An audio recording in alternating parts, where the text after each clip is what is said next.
Welcome to the second lecture. In the last lecture, we looked at the governing differential equation for buckling of laminated composite plates.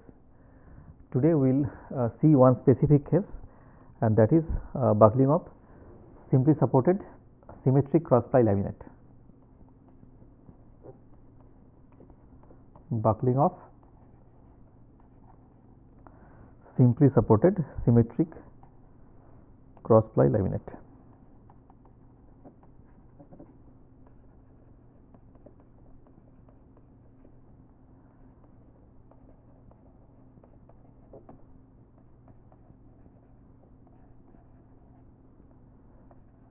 Now, because this is symmetric, so we have B matrix equal to 0, and because it is cross ply, so we have the coupling between the shear and extension or bending and torsion is 0. So, we have B matrix equal to 0, and also we have AXX equal to AYS equal to DXS equal to DYS, those are 0. So, our laminate is this, we are just seeing it in the XY plane, and this laminate first we consider it to be under the action of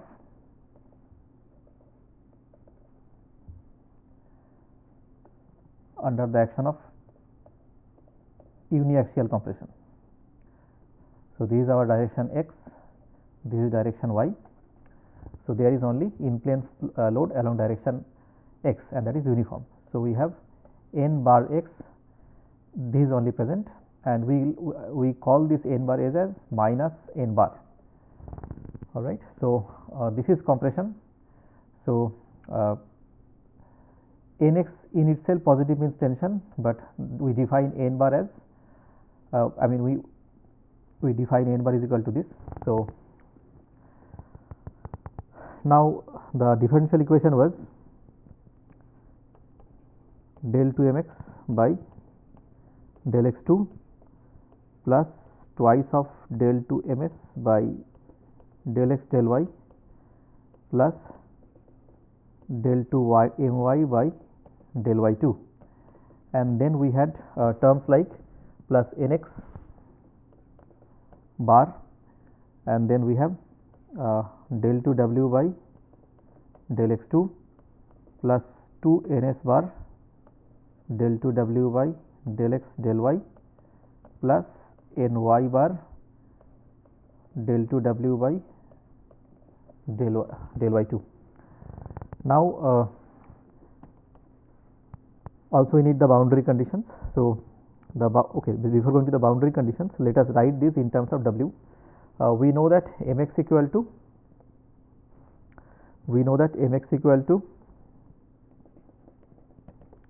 minus of dxx del 2w by del x2 minus of dyy del 2w by del y2, and we also have seen that myy equal to minus of dxy into del 2w by del x2 minus of dyy into, this is dxy by the way, and minus of dyy del 2w by del y2.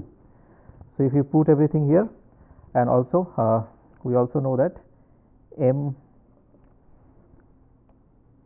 this is my, and we also know that ms equal to minus of twice dss del 2w by del x del y.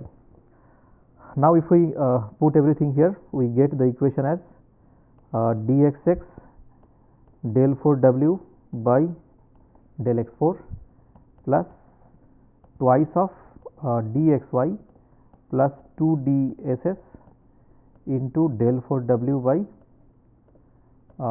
del x2 del y2 plus we have dyy into del 4w by del y4, and here ns and ny equal to 0. So, we have ns bar equal to 0 and ny bar equal to 0, and then we have nx bar equal to minus n bar. So, if we put that, we get plus n bar del 2 w by del x2. Now, the boundary conditions. So, boundary conditions are at x equal to 0 and a, we have w equal to mx equal to 0, and also at y equal to 0 and b, we have w equal to my equal to 0. So, this is essential boundary condition, this is essential boundary condition, and this is natural boundary condition, this is natural boundary condition. Now, because our equations in the x y direction, the governing differential equations, are uncoupled from this equation, we do not need to bother about the boundary conditions corresponding to u0, v0 and the corresponding force terms. So, now this is eigenvalue problem, where this is the eigenvalue and which we need to find out. So, to do that,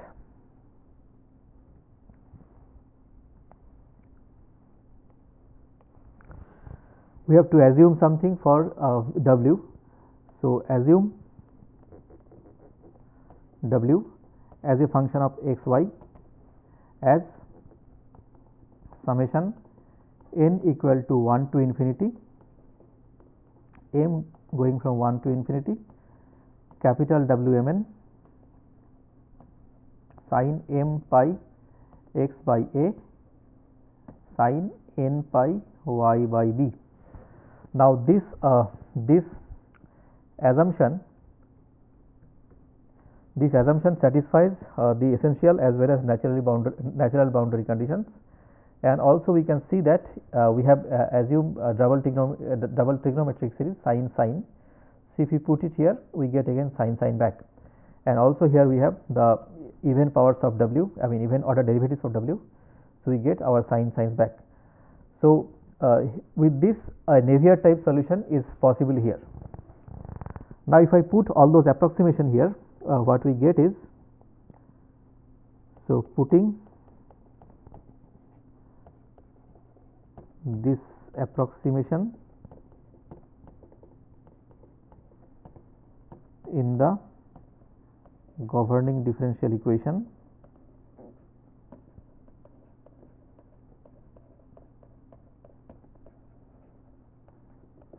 we get summation n equal to 1 to infinity, m equal to 1 to infinity, and then we have dxx m to the power 4 pi to the power 4 by a to the power 4 plus twice of dxy plus dss multiplied by m square n square by pi to the power 4 divided by m square n square multiplied by pi to the power 4 divided by a square b square, plus we have dyy n to the power 4 pi to the power 4 by b to the power 4, and then we have minus n bar m square pi square by a square, and everything is multiplied by sin m pi x by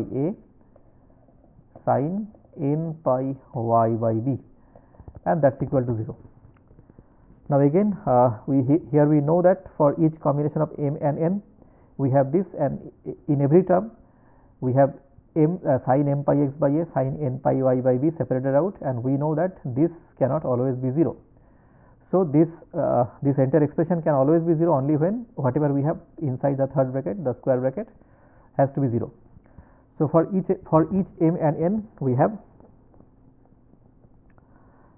this quantity going to 0, and if this quantity is set to 0, we have n bar equal to dxx m to the power 4 pi to the power 4 by a to the power 4 plus twice of dxy plus twice dss m square n square pi to the power 4 by a square b square plus dyy n to the power 4 pi to the power 4 by b to the power 4, and everything is divided by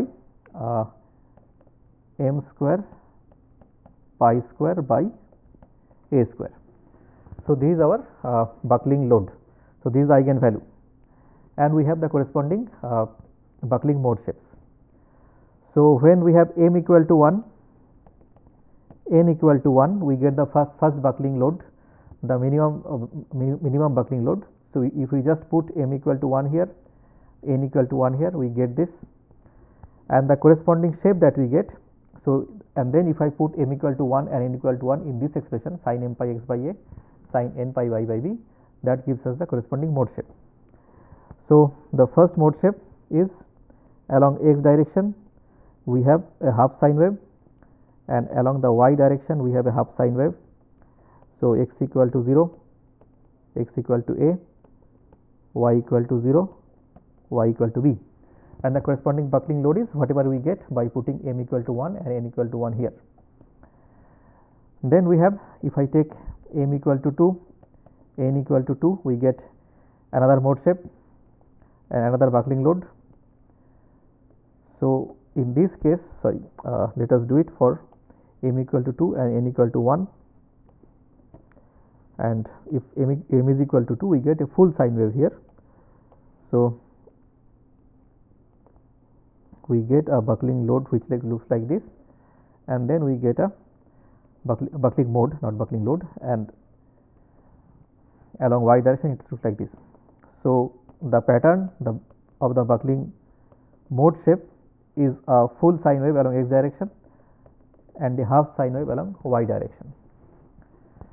And then if I put m equal to 1, n equal to 2, we get another buckling load.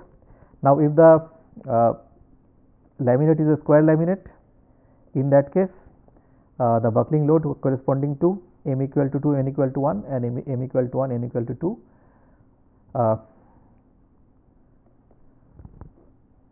are same, but if they are not so, then it can be different.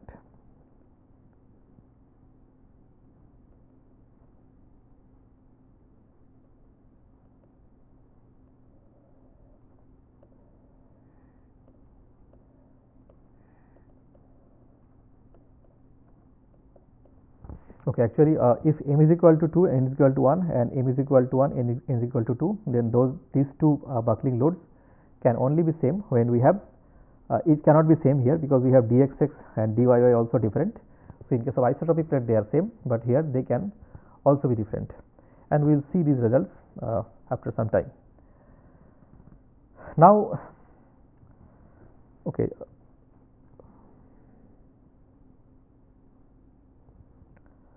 Another thing to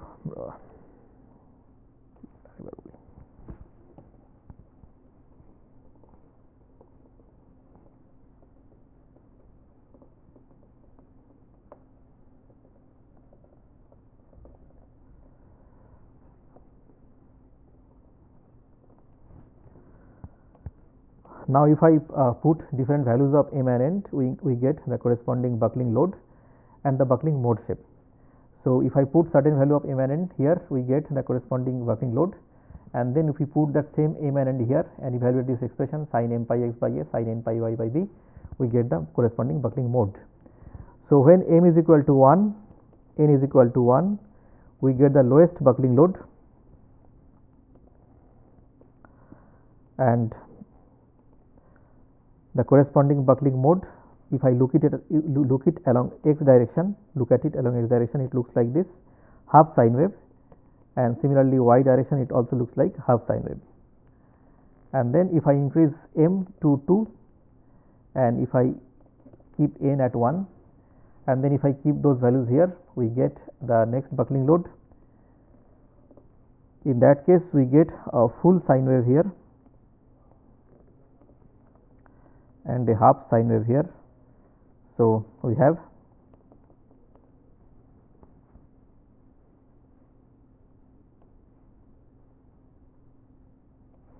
x equal to 0,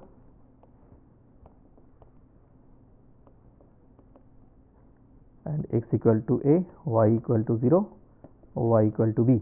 So, the full final 2D shape that we get is a combination of these two steps, and then we have m is equal to 1 and n is equal to 2. Here we get, because m is equal to 1, a full sine wave along x direction and a half sine wave along y direction. X equal to 0, x equal to a, y equal to 0, y equal to b, and the corresponding load we can find out if I just put m equal to 1, n equal to 2 in this expression. Now, one interesting observation, let us assume that we have two laminates and both are under uniaxial compression and both are made of same material, same number of layers, but one of them, the first one is suppose purely along 0 degree direction. That means all the fibers here are oriented along 0 degree direction. That means this direction, the direction along which load is applied. And let us say in the next case we have some along 0, some along 90. So, it is suppose 0, 90, 90, 0. Now, we may think that it is obvious that this plate will have more buckling load because its stiffness along the loading direction is more. But in reality what we see is quite different. In reality what we see is the buckling load corresponding to this is more than this. So, if I, for example, if I make this laminate with plies with these properties 140.9, 3.02, 3.02, 10, 0, 0, 0, 6 GPa, and let us assume that the ply thickness is 0.2 millimeter, and then if we analyze we will see that also let us assume that the dimensions A and this dimension B, which is same for both, the dimensions are same, and let us assume that both are 1, A equal to 1 and B equal to 1. So, the dimensions are A equal to 1, B equal to 1 meter. In this case, this ply will have a buckling load of 10.1 Newton per meter, whereas to buckle this we need a compressive load of 23.7 Newton per meter. So, this is because here we see that in the expression for buckling load there is dxx as well as dyyy. So, both contribute. Now, in this case although dxx is much higher than dxx of this, but in the first case dyyy is also less. So, that is why due to the combined effect we get more buckling load for the second ply which has 0, 90, 90, 0 orientation. Now, let us consider another case under biaxial load.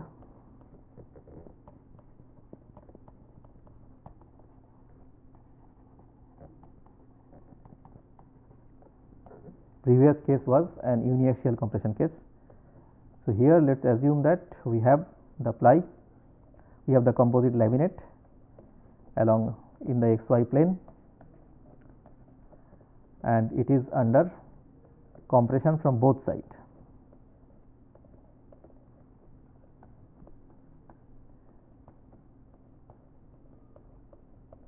As well as from this side, and let us assume that the compressions are, here it is nx bar, here it is ny bar. Now, we write nx bar and ny bar as nx bar equal to 1 minus k multiplied by n bar with a negative sign compression and ny bar equal to minus of kn bar, where k lies between 0 to 1. So, it can be 0 and or 1 also. So, it is a closed interval. So, when k is equal to 0, we have nx bar is equal to minus n bar. So, that is the previous case, uniaxial compression along x direction. When k is equal to 1, we have first quantity nx bar equal to 0. However, ny bar equal to 1. So, that is uniaxial compression where the load is along the direction y, and k is something in between, means it is a biaxial compression.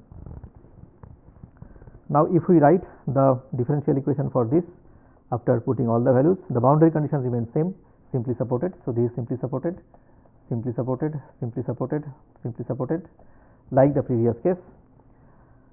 Now, if I put everything in the expression in the differential equation, so the differential equation in this case has both the terms. Let us write this.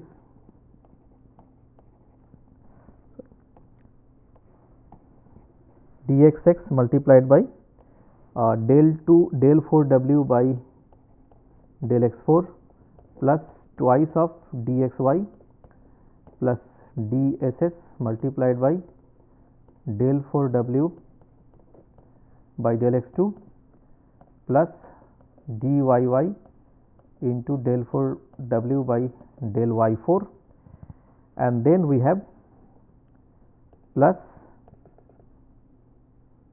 n bar into 1 minus k into del square w by del x square, plus we have k n bar multiplied by del square w by del square 2, and that is equal to 0.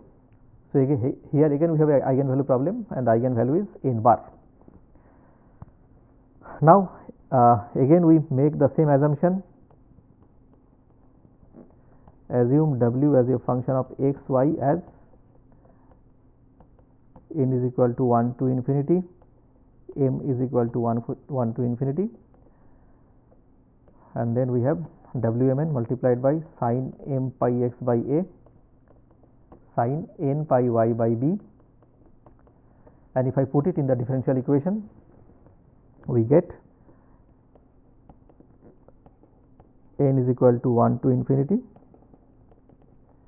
m equal to 1 to infinity, and then we have dxx m to the power 4 pi to the power 4 by a to the power 4 plus twice into dxy plus dss multiplied by m square n square pi to the power 4 a square b square, plus we have dyy n to the power 4 pi to the power 4 by b to the power 4, and then we have minus n bar 1 minus k m square pi square by a square, and minus k n bar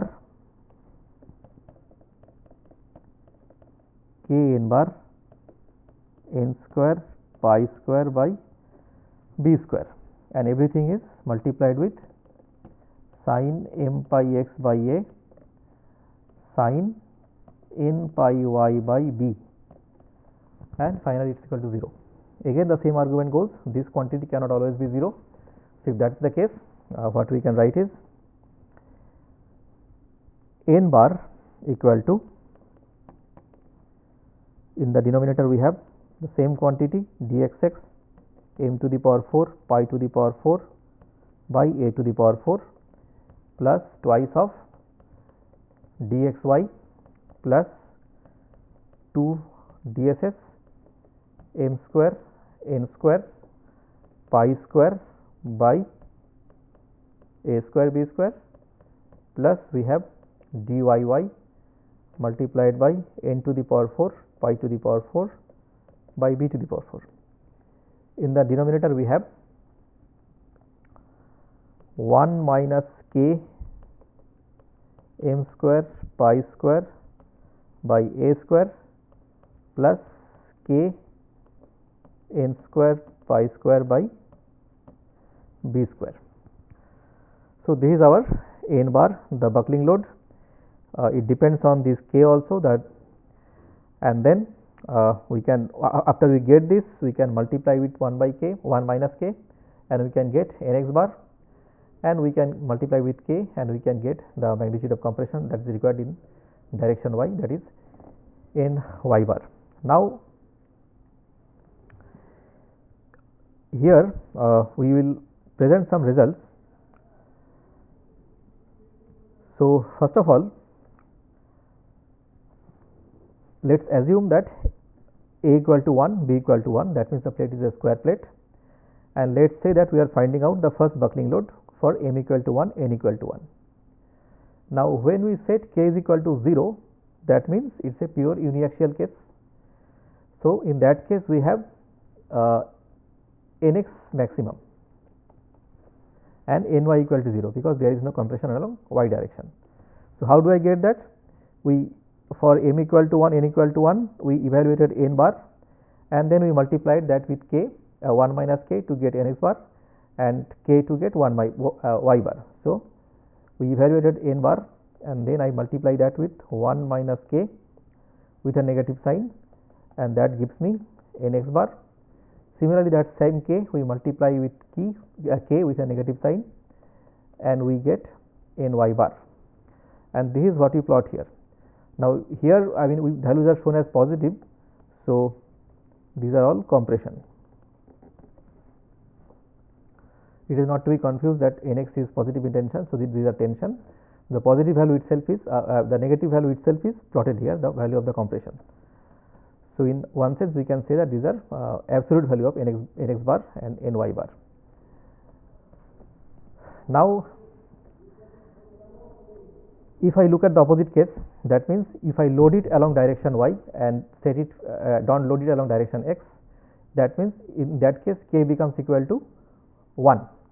In that case we have the same force as that of nx bar here required here, and nx bar is 0 here, and in between that the variation of nx bar and ny bar is linear, and their sum is always constant, which we can explain from this equation also.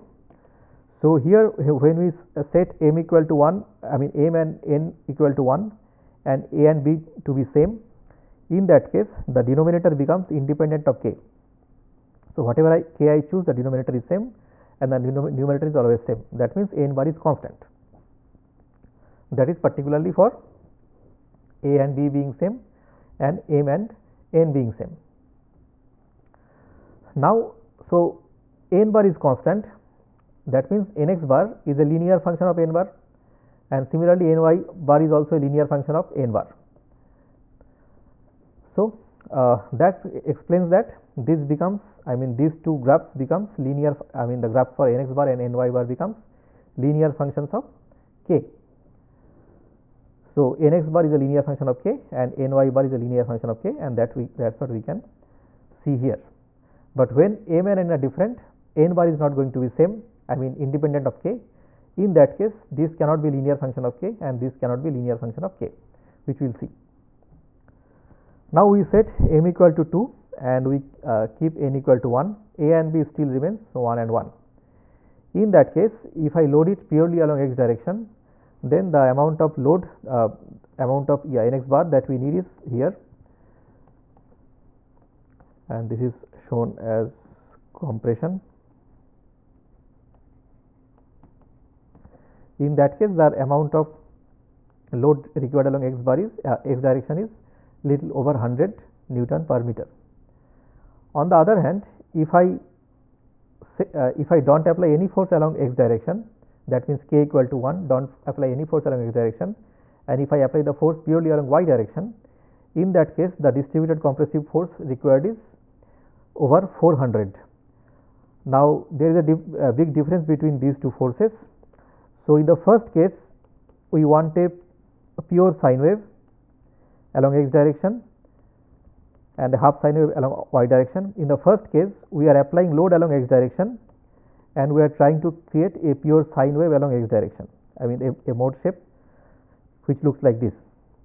In the second case, we still want a full sine wave along x direction, but we are loading along y direction. That is why these two required loads are different.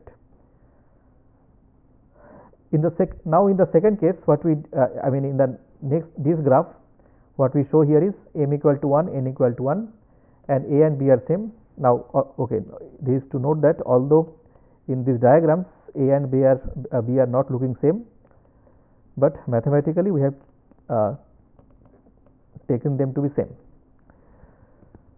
Now here we are just doing opposite. We are looking for a mode shape with m equal to 1 and n equal to 2. In that case, if we load it along x direction, then the amount of load required is close to 100, little less than 100. An amount of load required in purely y direction is over 20. Now the question may come that here if I load it along the direction where I have full sine wave, I am getting some load, but here I am doing the same thing. If I load it along the same direction where I want a full sine wave, the load is different. That is because the material properties are also different along x and y. So had that plate being isotropic, they would be same. Had that plate been isotropic, then this force and this force would be same, and this would be same. But because these are composite, properties are different along different directions. That's why you are getting them to be different. And also here we can see that the variations is not linear, because in this expression, because m and n are different now, so this denominator is not independent of k. So denominator is not constant with k, and that's why k multiplied by n bar is also not a linear function of k, rather it's a nonlinear function of k, and that's why you are seeing nonlinear behavior here. Now the last case, we keep m equal to 1, n equal to 1. However, now the plate is a rectangular plate. We have a and we have b, and a equal to 2 and b equal to 1. So this is what we get, a pure compressed.